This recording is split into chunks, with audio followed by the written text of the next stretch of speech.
मोहम्मद इकबाल घांगला कौन है जी, और बाइकिंग की दुनिया में कौन है? हाँ, बाइकिंग की दुनिया में बस ये है कि बस हम बाइकर हैं। मेरी पहली बाइक थी होंडा 125।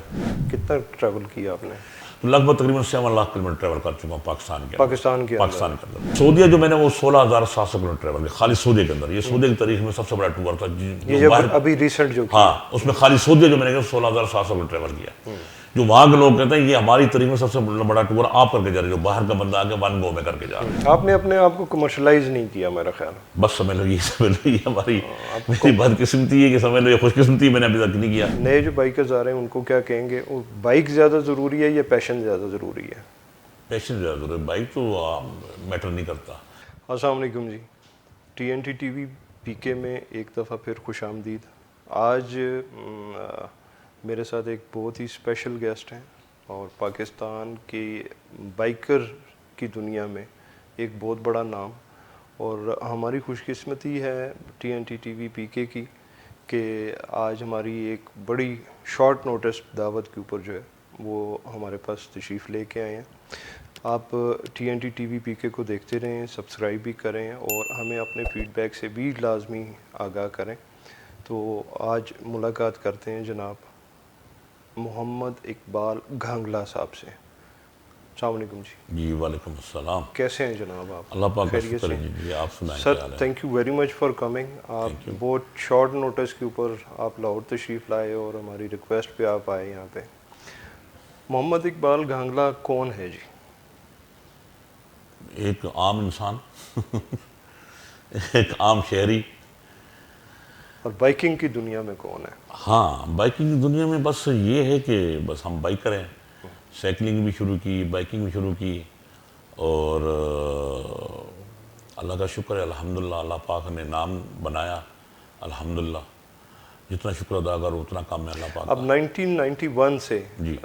जो है वो ट्रैवल कर रहे हैं। इससे पहले आप सऊदी अरब में थे, वहाँ पे भी आप ट्रैवलिंग करते थे, फिर आप छोड़ छाड़ के सब कुछ पाकिस्तान आ गए और यहाँ पे आके ट्रैवलिंग शुरू की।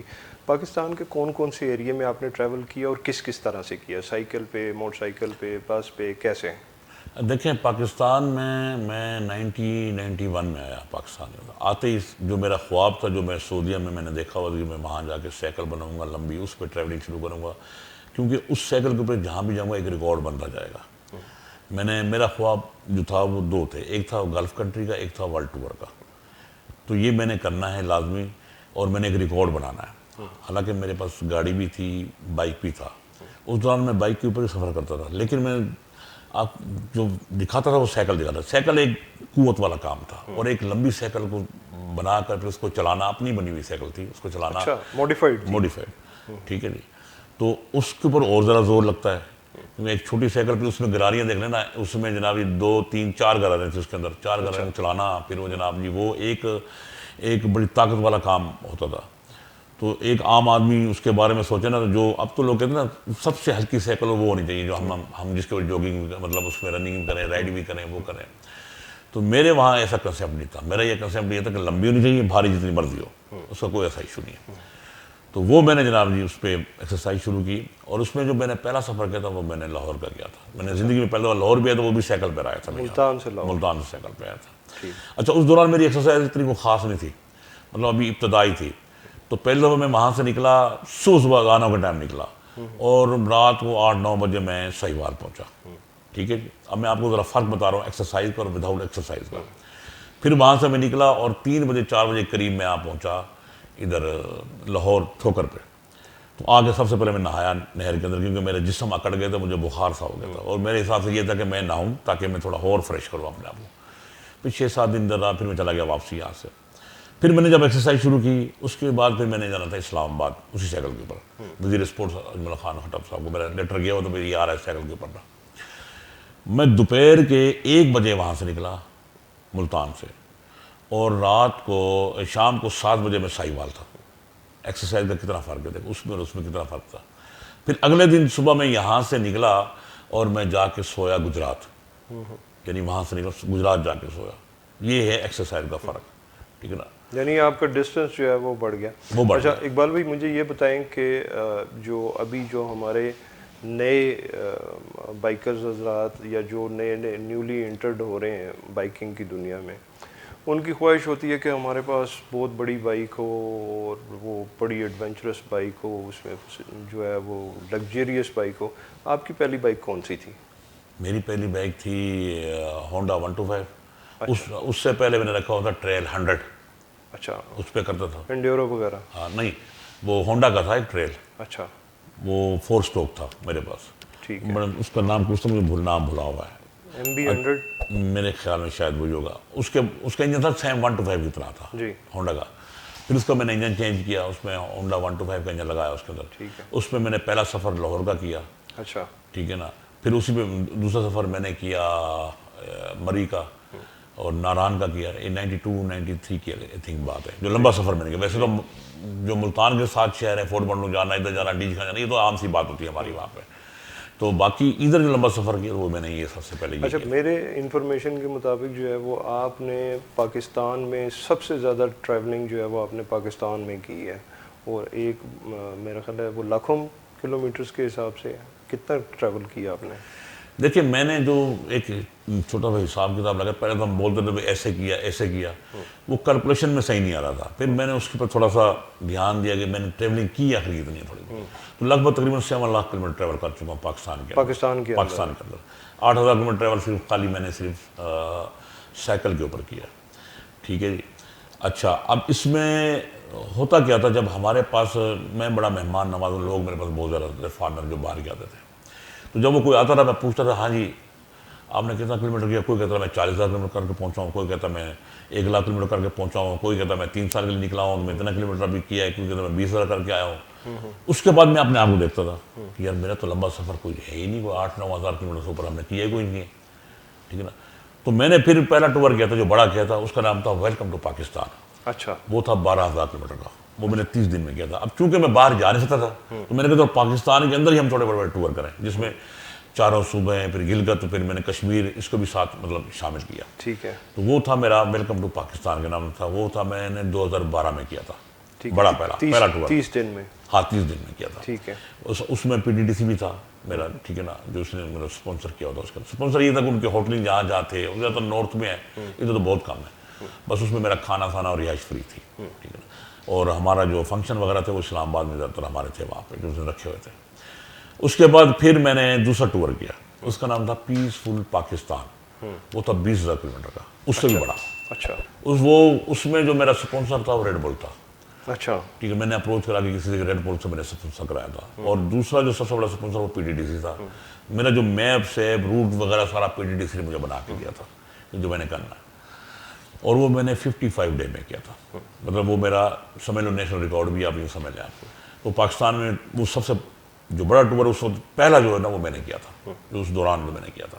तो ये मैंने एक इब्तिदा की थी लंबे टूर की, ताकि अब कोई मुझे मिलता है बाहर का ट्रैवलर, मैं को बता सकूँ सीधा चौड़ा करके मैंने भी वन गो में इतना किया है।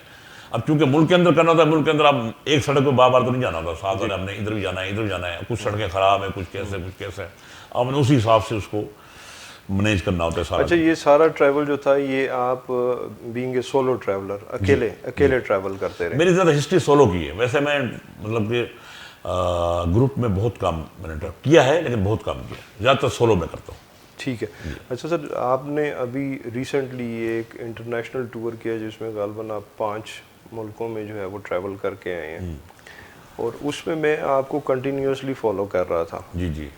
उसमें आपका जो वीडियो बनाने का स्टाइल है, या जो आपका वो जिसको अगर हम ये कह दें कि झटका स्टाइल है, वो बड़ा ज़बरदस्त था जी।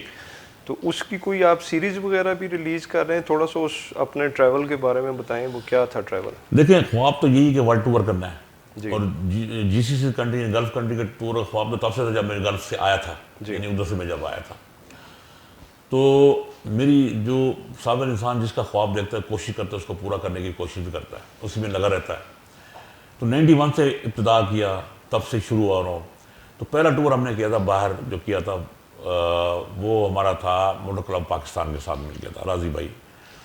वो हमने किया था तुर्की तक का टूर किया था। उसमें 2 बाइकें भी थी और 5 गाड़ियाँ थी। तो बदकिस्मती से हमें बाइकिंग कार ने उस वक्त नहीं मिले थे, मैं लेकिन फिर भी उसके बावजूद हम अपनी बाइकें ईरान के अंदर दाखिल कर गए थे।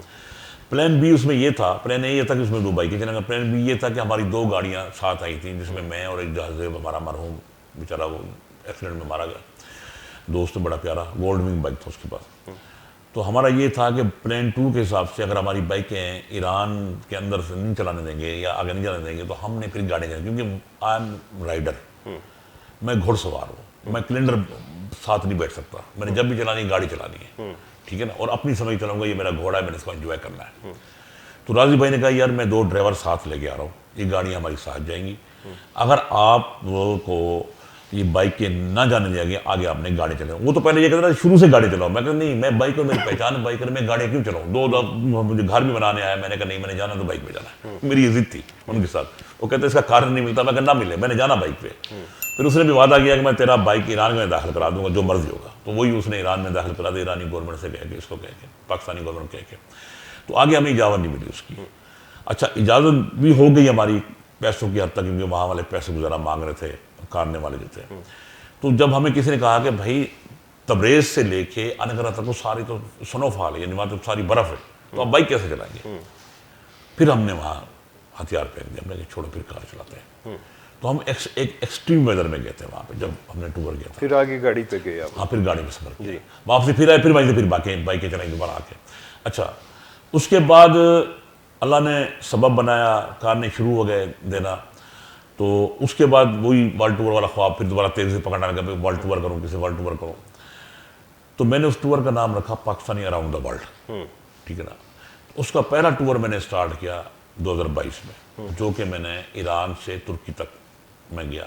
ये 19,700 किलोमीटर ट्रेवल था और मैंने 53 डे में किया, ठीक है ना जी। और अल्हम्दुलिल्लाह करके इसको वापसी आया। अब उसके बाद फिर तैयारी करना शुरू कर दी कि भाई अब नेक्स्ट स्टेप में जाऊँ। नेक्स्ट स्टेप में मैंने 9 कंट्री को मार्क किया था, ठीक है।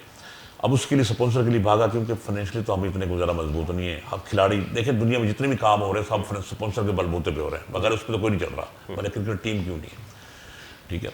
तो उसके लिए हम भागना शुरू हुए। तो बदकिस्मती से वो लोग कहते थे आपके फॉलोअर हैं, अगर नहीं है तो फिर हम आपको नहीं कर सकते। तो ये एक हमारे लिए एक बड़ा अजीब सी बात सुनने को मिलेगी, यानी तजर्बा एक्सपीरियंस आपको किसी खाते भी नहीं है, सिर्फ आपके पीछे फॉलोअर होने चाहिए, फॉलोअर होने चाहिए, खूबसूरत होने चाहिए। हाँ बस वो जैसे आप ग्लैमर आप बिल्कुल बिल्कुल बिल्कुल ये चीज़ है। फिर वो स्पॉन्सर, तो वो उसमें हम ज़रा पीछे रह गए इन चीज़ों में आके। तो हमने फिर भी हथियार नहीं मतलब फेंके, हमने कहा जाना है हर हालत में।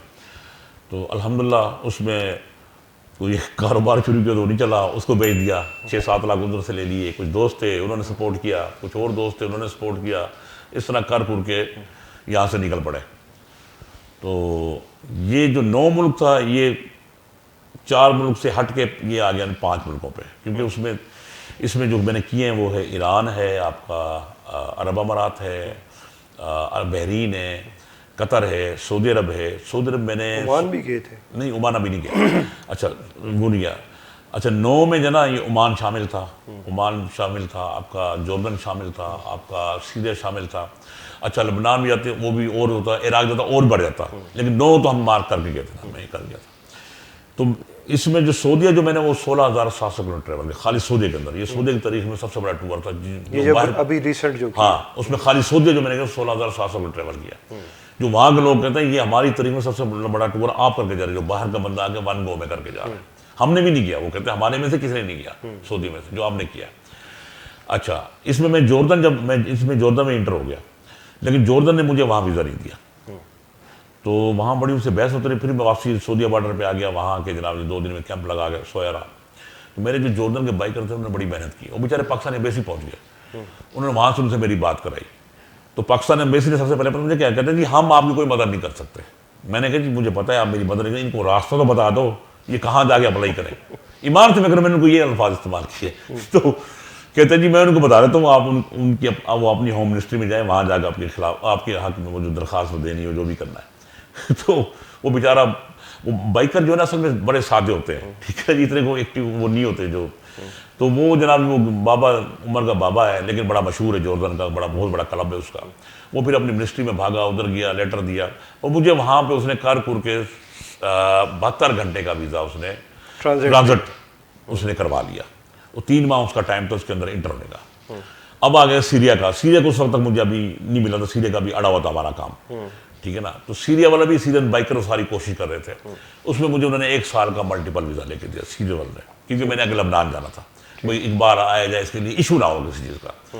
तो लबनान वाले बाइकर भी वहाँ बैठे थे। अब सीन ये था कि मुझे लबनान का वीज़ा जिद्दा से मिला नहीं, उन्होंने कह दिया आपको सीरिया से मिलेगा, या अपने मुल्क से लेके आओ या आप सीरिया से जाके लो, जो लबनानी एम्बेसी थी जिद्दा में। अब जॉर्डन वाला तो कहानी खत्म हो गई ना, वहाँ घूम नहीं सकता क्योंकि 72 घंटे का सारा क्रॉस ही करना है, समझो उसको। अब सीरिया में जाके आगे कहाँ जाऊँगा, लबनान का वीज़ा मेरे पास है नहीं, वो तो लूंगा, चलो लबनान चला के फिर वापस सीरिया जाऊँगा, फिर आगे वापसी कहाँ निकलूंगा, एक रास्ता निकलता है जॉर्डन ने फिर नहीं देना, वो नहीं देना उसने वीज़ा। अच्छा चाइना दे, फिर मसला हो जाएगा। फिर दूसरा रास्ता बनता है इराक का। जी। अब इराक जो वीज़ा देता है वो देता है 7 दिन का ट्रांसफर वीज़ा, वो भी सिफारिशों पर। जी। तो जिस दिन से आपको वीज़ा देगा ना, मतलब आपने जिद्दा से वीज़ा लिया है तो 7 दिन आपके शुरू हो जाएंगे। तो जिसने ये रूट देखा है उसको पता है कि 1 दिन तो वहाँ पहुँचने में लगते हैं बॉर्डर तक, तो हम उसको 2 दिन कर लें, चलो क्योंकि हम बाइक में जा रहे हैं, ठीक है जी। मुश्किल रूट है वो। तो 2 दिन में वहाँ पहुँचे, फिर आगे 2 दिन जॉर्डन में क्रॉस करें, 2 दिन सीरिया को क्रॉस करें, तो वही रास्ते में ख़त्म हो जाएगा, ठीक है। तो दूसरा ऑप्शन ये था कि मैं जाके जॉर्डन से अप्लाई करूं। अब जॉर्डन से अप्लाई नहीं कर सकता क्योंकि मेरे पास 72 घंटे का वीज़ा सारा जॉर्डन का, उसका रिस्क नहीं ले सकता। तीसरा ऑप्शन ये था कि मैं सीरिया से अप्लाई करूं। अब सीरिया में मुझे इराक वीज़ा नहीं था, फिर मैं कहाँ जाऊँगा, ना आगे का ना पीछे का। तो फाइनेंशियली हम वैसे इतने कमज़ोर होते हैं कि जनाब जी ऐसा भी नहीं था कि मैं बाइक को वहाँ से कार्गो करूँ और फ्लाइट पकड़ के मैं जनाब किसी और मुल्क में आके वहाँ से जाऊँ। तो इसमें सारा दारोमदार पैसों का होता है। जब आपके पास फाइनेंशियली इतने कमज़ोर हो तो फिर आप सोचने में मजबूर हो जाते हैं कि नहीं यार, फंसाना नहीं अपने आप में। अच्छा, ये हमारे जो इसमें ये पाकिस्तानी बाइकर्स जो हैं वो अच्छे बाइकर्स हैं, मशहूर बाइकर्स हैं, लेकिन इनको जो है वो इस तरह से क्यों स्पॉन्सर्स क्यों नहीं मिलते, सपोर्ट क्यों नहीं मिलती इनको?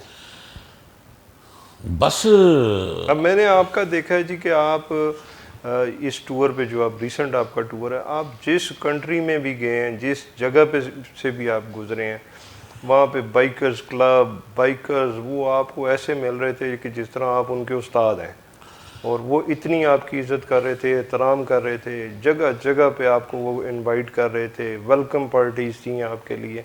लेकिन पाकिस्तान में ऐसा नहीं है। देखिए, शिकारी कदर कौन करेगा, शिकारी ही करेगा ना, दूसरे को क्या पता है क्या चीज़ है, ठीक है। तो हमारी बाइकिंग लाइन में भी इसी तरह है, लोगों को पता होता है ये क्या चीज़ है।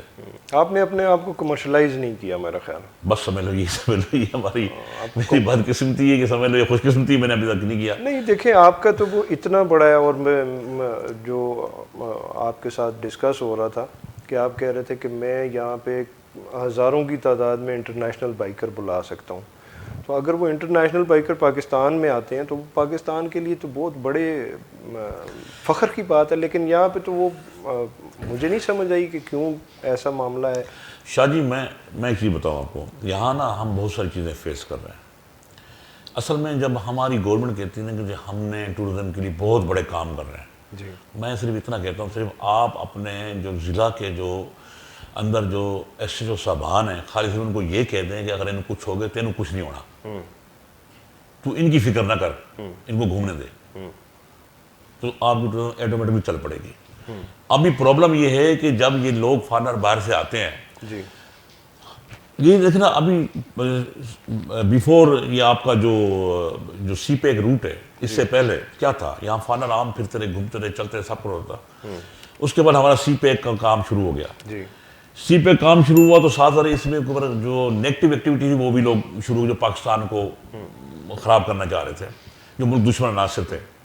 उसमें गवर्नमेंट पाकिस्तान ने एक लेटर लिखा, वो था बेसिकली चाइनीज़ के ऊपर कि फॉरेनर के साथ कैसे, किस तरह कहाँ रहना चाहिए।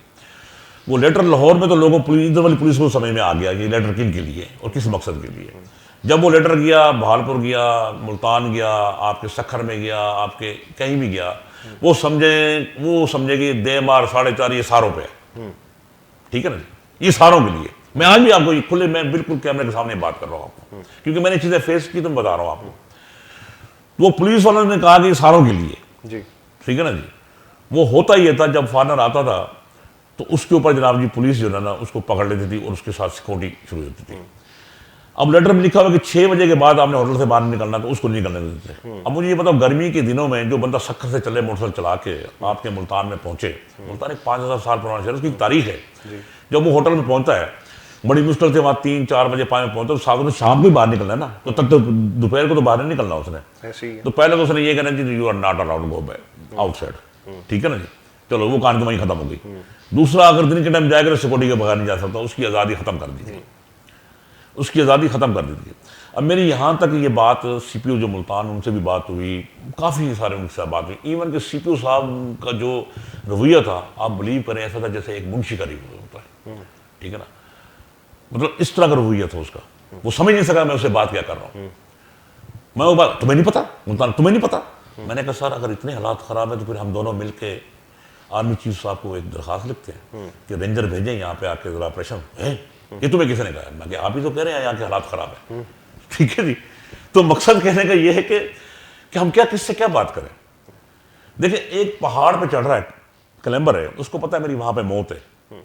लोगों को नहीं पता K2 पहाड़ पे कितने लोग जाते हैं, कितने वाले, उसके बाद जाने वाले कितनी लाइन लगी होती है, नाम ही किलर माउंटेन, जाने वालों कितनी लाइनों की लाइन लगी होती है जी, ठीक है ना। तो चीज़ों को समझे भाई, हमें पता है कि बलूचिस्तान के फलां जगह के हालात ख़राब है, हम उसके बावजूद जाते हैं, हम अपनी मर्जी से जा रहे हैं ना। तो इसी तरह जितने ट्रैवलर हैं ये भी उसी तरह से जाते हैं। इंडिया में अब आपने बलूचिस्तान की बात की, मैं माजरत आप कता कलामी की माफ़ी, आपके ऊपर एक अटैम्प्ट हुई थी, बिल्कुल हुई थी, गालबन वो फिल्म भी आपके पास जो है वो अवेलेबल है, वो क्या वाक़या था जी? अच्छा, मैं सर ट्रैवल कर रहे थे बलूचिस्तान में, तो वहाँ पे एक इनके साथ एक इंसिडेंट हुआ था और इत्तफाक़िया इनके पास जो है वो उसकी वीडियो भी मौजूद है। पता नहीं है मुझे देंगे शेयर करने के लिए या नहीं, चलें अगर नहीं भी देते तो ये किस्सा इनसे सुनते हैं। TNT TV देखते रहें और इसको सब्सक्राइब भी करें और अपने कमेंट से भी आगाह करें। जी सर, क्या वाक़या था जी वो? देखिए, वो वाक़या ये था कि एक मैं टूर कर रहा था पीसफुल पाकिस्तान, जो मैंने बताया 20,000 किलोमीटर ट्रैवल था। तो उसमें ग्वादा वाली साइड में करके आया हुआ था, तो क्वेटा में था, तो मैं ताफ्तान जा रहा था। इस दौरान मुझे कॉल आई किसी एक इदारे से जी, तो उन्होंने कहा जी कि जी आपने इतना बलूचिस्तान में काम किया है, ट्रैवल कर रहे हैं, तो आपकी मीडिया में कोई इस तरह की वो मतलब इसकी पब्लिसिटी आपने नहीं की बलूचिस्तान के हवाले से। तो मैंने कहा कि अब लोग इंटरव्यू ना लेना चाहें तो मैं क्या कर सकता हूँ, प्रेस के पास टाइम ही नहीं है वो नेगेटिविटी एक्टिविटी के पीछे लगे रहते हैं, जो पॉजिटिव है उसके पीछे जाते नहीं हैं। कहते जी मैं अरेंज कराता हूँ और आप इंटरव्यू दें। तो मैंने कहा सर मैं तो आज जा रहा हूँ उधर ताफ्तान बाढ़, तो मैं कल आऊँगा, तो परसों आप कर लें। उन्होंने कहा चलो ठीक है। उस इदारे ने मेरे लिए वो अरेंज कराया सारा कुछ। वो मैंने प्रेस कॉन्फ्रेंस वहाँ पे हुई, मैंने बताया Balochistan is everything is okay, सब तो ठीक है। ये छोटे मोटे हालात हर दुनिया में हर जगह पे होते हैं, लाजमी नहीं कि यहीं पे हों, तो बाकी लोग अच्छे, सब अच्छे हैं। तो उन्होंने कहा जी अब आप कहाँ जा रहे हैं? मैंने कहा चमन जा रहा हूँ। फिर कहाँ जाएंगे? मैंने कहा चमन से मैं ज़ोप और डे कहाँ जाऊँगा कल अगले दिन। चलो जी। जैसे मैं वहाँ से अभी निकला तो मुझे कॉल आ गई किसी दोस्त की, कहता यार आप चमन जा रहे हो?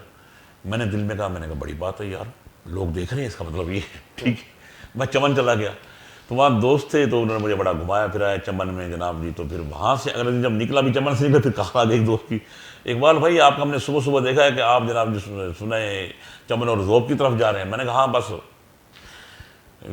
टूर जो कर रहा हूँ, तो इसलिए मैंने फिर सोचा, मैंने कहा यार लोग वाकई देख रहे हैं ठीक है जी। तो मैं जब ज़ोब की तरफ जा रहा, ज़ोब से 55 किलोमीटर पहले ना, मैं एक सड़क का फोटोग्राफर भी हूँ, मैं ट्रैवलिंग करता हूँ, तो मैं ड्यूरिंग ट्रैवलिंग बड़ी तस्वीरें खींचता हूँ। शौक भी यही है असल में, अपने घोड़े को दिखाता हूँ, साथ सड़क दिखाता हूँ, इसलिए दिखाता हूँ। तो एक खूबसूरत सी सड़क ना घूमती हुई पहाड़ों के बीच में से जा रही थी। तो मैंने बाइक रोका, उससे तस्वीरें खींची, तस्वीरें खींचने के बाद फिर उस पर बैठा। वो गोप्रो था ना मेरी जेब में था, तो मैंने उसको चलाया, तो बाइक को फिर उसको गोप्रो निकाला मैंने। तो आगे 2 ट्रक जा रहे थे फासले के ऊपर। एक ट्रक कोई था मेरे से तकरीबन कोई 100 मीटर की दूरी पे था जब मैं निकला वहाँ से, तो एक उससे आगे 150 मीटर की दूरी पे होगा, 150 या 100 मीटर की दूरी पे होगा। तो मैंने जब उस ट्रक को क्रॉस करके यूँ गया ना, वो बिल्कुल छोटी सी पहाड़ी सिलसिला उसके अंदर से ऐसे या ना यूँ यहाँ पे गया, तो पल्ली नुकर पे ना एक बंदा खड़ा था, उसने शाल पहनी हुई थी।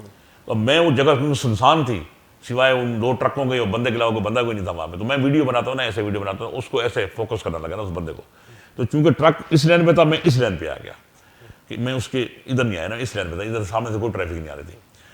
वो बंदा भागता हुआ सड़क के किनारे पे आया, क्योंकि वो पीछे ट्रक था तो इसलिए वो सेंटर में आ नहीं सका वो। तो उसने आते ने ऐसे चादर यूँ सीधा गन दी उसने, गन निकाल ली, हाँ ऐसे सीधा ऐसे किया। और मैंने उसको जब कैमरा उसको यूँ देखा, मैं यूँ डर गया। मैंने कहा या अल्लाह मदद, मुझे झटका लगा ना टिका के मुझे। मैंने कहा लो जी काम हो गया। मेरे हिसाब से ये था कि उसने फायर कर दिया, लेकिन वो फायर उसने नहीं किया। आगे खड़ी थी करोला एक्स राइट साइड पे, तो मैं अब गोप्रो को ना यूँ करके ना बंद करूँ, आगे जो ट्रक जा रहा था उसको, ट्रक को भी मैं यहाँ से ऐसे क्रॉस करने की कोशिश करूँगा। तो उस वीडियो में देखे तो वो गाड़ी वाले जो थे उसमें भी 4 लोग थे उसके अंदर, 2 पीछे बैठे हुए थे, 2 आगे थे, ठीक है ना जी। और वो गाड़ी फुल टन है, इन टायर्स को पूरा घुमा हुआ, और उसने मेरे पीछे ये लगना ये मुझे हिट करना है उसने। तो मैं उसी में से गाड़ी और ट्रक के बीच में से ऐसे निकला और मैंने गोप्रो को यहाँ फंसाया, गियर शिफ्ट किया और 150 वो गया। वो गाड़ी मेरे पीछे भागी, क्योंकि वो 0 से भागी, मैं पहले 70-80 पे था, और बाइक एकदम स्पीड पकड़ता है।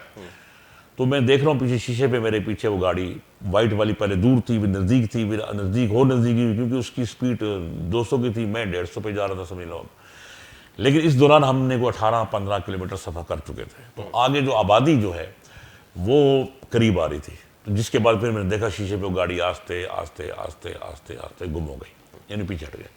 खैर फिर वो आगे लेवीज की चेक पोस्ट रही, उनको मैंने बताया वो सही हमारे पास तो गन नहीं है, तुम आगे जाओ, बस वो सारी कहानी चलती रही। वो एक लतीफ़ा, ये बाद में किसी उसमें बात करेंगे। उसके बाद दूसरे दिन मैं DI खान से आगे जा रहा था लक्की मरमत वाली साइड पे, तो आगे एक साइकिलिस्ट आ रहा था, तो बड़ा इश्तियाक हुआ। मैंने कहा यार ये हाँ, मैंने कहा ये इधर से आ रहा है यार, बड़ी बात है कि इस साइड से, इस रूट से, स्पेशली दरादम खेल वाली साइड से, तो ये तो रूट चल पड़ा है समझो। तो मैंने कैमरा ऑन किया तो साइकिल घुमाई वापसी, फिर मोटरसाइकिल घुमाया वापसी है, तो पता चला वो चाइनीज़ था। पहले मैं समझा कि शायद बाहर का, वो चाइनीज़ था। तो मैंने कहा जी आप किधर, कहाँ? कहता जी मैं इधर से इधर जा रहा हूँ। तो DG खान रीजन के अंदर ना तो फॉरनर अलाउड नहीं है। तो मैंने कहा यार ये जाएगा डेरा इस्माइल खान, फिर उससे आगे DG खान रीजन में कैसे इसको जाना, दिल में सोचा। तो मैंने कहा यार उधर तुम उधर अलाउ नहीं है, तुम ऐसा करो साइकिल पे रखना इसको, और उस बस पे साइकिल को रखना, तो वहाँ से आप इसको। उन्होंने कहा ओके नो प्रॉब्लम, आई मतलब मैं वहाँ जाऊँगा तो फिर मैं देखूँगा DI खान से आगे। खैर जी वो चला गया, मैं आ गया। उसकी वीडियो सारी मेरे पास आज पड़ी हुई। आगे लक्की मरमत में दोस्त खड़े थे, कुछ बाइकर वहाँ पे मेरे इंतजार में। तो मैंने कहा तुम्हारा इलाका तो बड़ा तरक्की करके, यहाँ तो फारग गुजर रहे हैं, ठीक है ना। कहता कहाँ है? मैंने कहा वो अभी वहाँ मुझे मिले हैं। खैर जी मैं लक्की मरमत चला गया वहाँ पे दोस्तों के पास, रात वहाँ पे रहा। सुबह उठा, कालाबाग को एक्सप्लोर करना था, फिर इस्लामाबाद निकलना था। अभी मैं वहाँ पे खड़ा था तो कालाबाग तो मुझे कॉल आ गई उसी की दोस्त की, जो लक्की मरमत। और तुम्हारा दोस्त नहीं, मैं कौन सा? कहते वो साइकिल वाला, उसको अगवा करके ले गए। मैंने कहा ना कर, मुझे बड़ा झटका लगा। मैंने कहा यार, फिर मैंने सोचा यार, क्योंकि मैंने को कहाँ से किया, उन्होंने कहा ये ज़ोब से DI खान की तरफ जा रहा था, DI खान से ज़ोब की तरफ जा रहा था, यानी ये वाला रूट इस्तेमाल कर रहा था बलोचिस्तान का। तो मैंने कहा यार मेरा और इसका फासला ज़्यादा 150 किलोमीटर होगा, मैं उधर से आ रहा था, ये इधर से जा रहा है, यूँ समझ आप। ये चूँकि साइकिल पे था तो साइकिल वाले को बेचारे को तो बेचारा, चल भाई तेन फिर फाड़ लावांगे, यहाँ पे आराम ना लगो, जाके चुक लावांगे। साइकिल जो है ना, तो मोटरसाइकिल वैसे तेज़ होता है। तो मैंने कहा बेचारे को उठा के ले गए। तो वो फिर 1 साल बाद छूटा, तो छूट गया। हाँ 1 साल बाद छूटा वो मुझे, क्योंकि मैंने ना उसकी वीडियो आगे शाम को मैं इस्लामाबाद पहुंचा तो मैंने एयर वाई वालों को बताया जी वहाँ से। तो उन्होंने मेरे से वीडियो मांगी थी, मैंने दिखाई थी। मैंने कहा ये वीडियोज़ हैं, दी नहीं थी लेकिन वीडियो दिखाई थी। मैंने कहा ये चीज़, वो बंदा मुझे जानता था, जिस दिन छूटा उसने मुझे सबसे पहले मुझे कॉल की, एयर वाई वाले से, इस्लामाबाद से, नाम मुझे उसका नहीं आता। मुझे कहता है यार वो आपका जो यार था। मैं कौन सा यार? कहता जी वो जो चाइनीज़ था वो छूट गया है। मैंने कैसे? कहता जी वो आज ही छूटा है, वो उसकी चल रही है। अच्छा जी, इकबाल भाई से अगर हम बातें करते जाएं तो ये तो ना ख़त्म होने वाली इनकी बातें हैं। रात को भी हम बैठे हुए थे और बड़ा मज़ा आया, बड़ा ज़बरदस्त हम गप्पे मारते रहे। 2-3 चीज़ें हम मुख्तसरन इनसे पूछेंगे और उसके बाद फिर इजाज़त लेंगे जी। आप एक इंटरनेशनल रैली प्लान कर रहे हैं पाकिस्तान के लिए, उसमें आप जो साहिब इक़्तिदार लोग हैं उनको कुछ अगर मैसेज कन्वे करना चाहते हैं तो वो फिर हम थोड़े से जो अपकमिंग बाइकर्स हैं उनके बारे में छोटी सी 2-3 बातें। देखिए जी, पाकिस्तान के अंदर मैं चाह रहा हूँ कि एक इंटरनेशनल रैली हो यहाँ पे। जैसे कि मुझे लोग बाहर बुलाते हैं, मैं बाहर जाता हूँ, इंटरनेशनल रैली उनकी जाके अटेंड करता हूँ, उसी लेवल की मैं रैली यहाँ कराना चाहता हूँ। लोग यहाँ आने के लिए तैयार हैं। सिर्फ मुझे प्रॉब्लम जो आ रहा है वो ये आ रहा है कि एक तो उनकी रिहाइश का जो है अखराजात हैं वो हमने कैसे पूरे करने हैं। दूसरा ये है कि उनको बाइकें देनी, चलो बाइकें हम अपने बाइकर्स जो शोरूम हैं उनको कह देंगे, वो भी दे देंगे 2-3 दिन के लिए।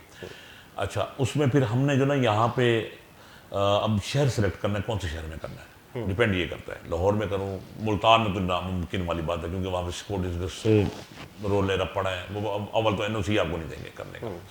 यहाँ फिर हो जाएगा क्योंकि बड़ा शहर है, तो अल्लाह करे वो होना चाहिए। तो 3 दिन का मैं चाहता हूँ यहाँ से यहाँ पर इवेंट हो। जो आखिरी दिन का जो इवेंट होता है उसके अंदर हमारे जो लोकल जो बाइकर हैं पाकिस्तान के मुख्तलिफ शहरों से जो आएंगे, जो हमारे अक्सर इवेंट में आते भी हैं, हम उनको दावत दें और वो यहाँ पे तकरीबन हमारे कोई इस तरह करके कोई उन इंटरनेशनल बाइकरों के साथ मिलकर हम कोई 1000-1200 के बाइकर हो जाएंगे, तकरीबन हमारे तादाद हो जाएगी पाकिस्तानी मिला के। वो तो होंगे तकरीबन 25-30 या 50 होंगे जो इंटरनेशनल होंगे, बाकी ये सारे होंगे।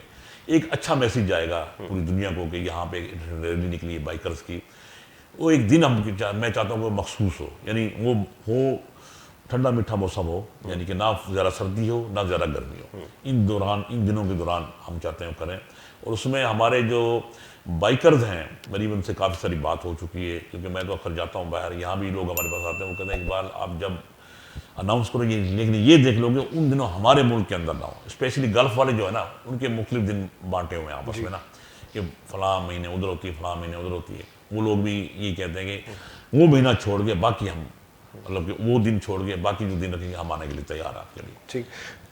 TNT TV PK के प्लेटफॉर्म से जी एक ये मैसेज इकबाल भाई का है, और मेरी साहिब इक़्तिदार जो लोग हैं उनसे गुजारिश है कि अगर इसमें कुछ हेल्प आउट कर सकते हैं आप हमें तो ज़रूर करें। ये एक बहुत बड़ा पाकिस्तान के लिए एजाज़ भी होगा और नाम भी होगा। 1000-1500 इंटरनेशनल बाइकर अगर पाकिस्तान में आएँ और 3 दिन के लिए रैली करें तो ये बड़ी अच्छी चीज़ होगी।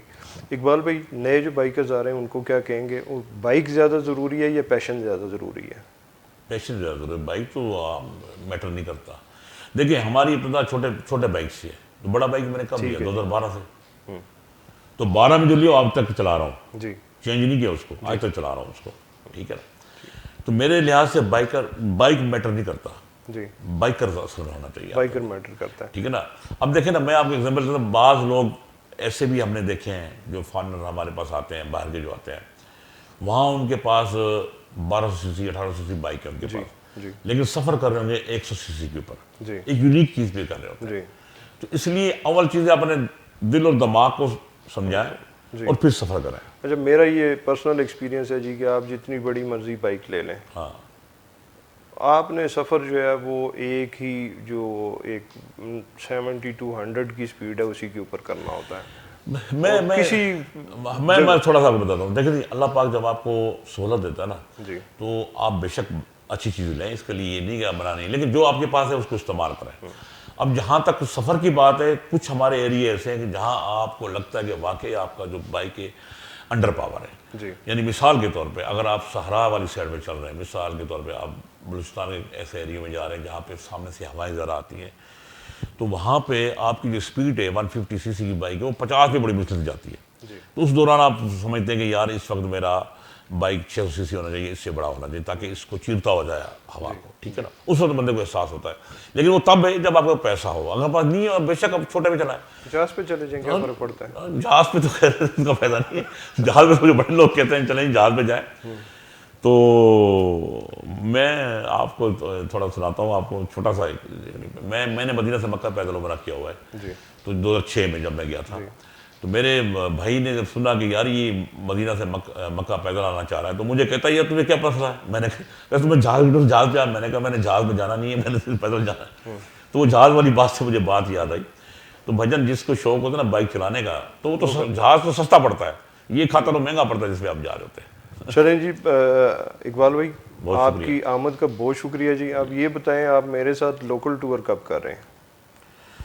हाँ, ये एक बड़ा मुश्किल सवाल है, हालांकि ये आम होना चाहिए। मुश्किल इसलिए कि अभी असल में इशू ये है कि मैंने अगस्त के मिड में मैंने वापसी जाना है जी। तो अभी तो बीच में ईद की छुट्टियाँ भी आ रही हैं, ईद में भी घर जाना है वापसी में, लाहौर में हूँ। तो उसके बाद फिर वापसी आना है, स्पॉन्सर की तलाश में, कोई वीज़ों का मसला है वो हल करना है। तो मेंटली तौर पे तो अभी तो मैं मतलब कि ये नहीं हूँ कि मैं नॉर्थ की तरफ जा सकूँ 10-12 दिन के लिए, ऐसा नहीं है। हाँ, ये ज़रूर है कि मैं यहाँ आ जाऊँगा, आपके साथ कश्मीर चले जाएंगे, सियालकोट वाली साइड से कश्मीर जाएंगे, ऑफ रोडिंग भी करेंगे, साथ पहाड़ों में घूम फिर आएंगे।